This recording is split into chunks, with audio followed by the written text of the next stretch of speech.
ಬೆಳಗಾವಿ ಮಹಾನಗರ ಪಾಲಿಕೆಯೊಳಗಡೆ ಪದೇ ಪದೇ ಮಹಾರಾಷ್ಟ್ರ ಏಕೀಕರಣ ಸಮಿತಿಯ ನಗರ ಸೇವಕರುಗಳು ತಮ್ಮ ಒಂದು ಸ್ವಾರ್ಥಕ್ಕಾಗಿ ಬೆಳಗಾವಿ ಅಭಿವೃದ್ಧಿಯನ್ನ ಕುಂಠಿತಗೊಳಿಸ್ತಾ ಇದ್ದಾರೆ. ಇವತ್ತು ಕೂಡ ಹಂಗ ಪ್ರತಿ ಸಲನೂ ಇದಾಗ್ತಾ ಇದೆ.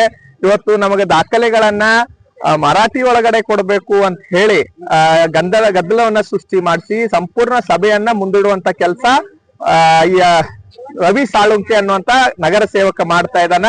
ಇದನ್ನ ಸಂಪೂರ್ಣವಾಗಿ ಕರ್ನಾಟಕ ರಕ್ಷಣಾ ವೇದಿಕೆ ಖಂಡಿಸ್ತದ. ಅದಕ್ಕೆ ಇವತ್ತು ನಾವು ಒತ್ತಾಯನ ಮಾಡ್ತಾ ಇದ್ದೀವಿ ಜಿಲ್ಲಾಡಳಿತ, ಪೊಲೀಸ್ ಇಲಾಖೆ ಮತ್ತು ಸರ್ಕಾರದ ಮೇಲೆ ತಕ್ಷಣವೇ ಬೆಳಗಾವಿಯ ಕಾನೂನು ಸುವ್ಯವಸ್ಥೆ ಹದಗೆಡಿಸ್ತಾ ಇರುವಂತ ರವಿ ಸಾಳುಂಕಿಯನ್ನ ನಗರ ಸೇವಕರ ಸ್ಥಾನದಿಂದ ಅಮಾನತುಗೊಳಿಸ್ಬೇಕು, ಅವನ ಸದಸ್ಯತ್ವವನ್ನ ರದ್ದುಗೊಳಿಸ್ಬೇಕು, ತದನಂತರ ಅವನ್ನ ಇಲ್ಲಿಂದ ಗಡಿಪಾರ್ ಮಾಡ್ಬೇಕಂತ ಹೇಳಿ ಒತ್ತಾಯನ ಮಾಡ್ತಾ ಇದೀವಿ. ಸರ್ಕಾರ ಇದೇನಾದ್ರೂ ಗಂಭೀರವಾಗಿ ಪರಿಗಣಿಸದೆ ಮತ್ತೆ ಇದನ್ನ ಇಲ್ಲಿಗೆ ಬಿಟ್ಟು ಅಂದ್ರೆ ಕರ್ನಾಟಕ ರಕ್ಷಣಾ ವೇದಿಕೆ ಸರಿಯಾದಂತ ನಾಡದ್ರೋಹಿಗಳಿಗೆ ಸರಿಯಾದಂತ ಪಾಠವನ್ನ ನಾವು ಕಲಿಸ್ಬೇಕಾಗತ್ತೆ.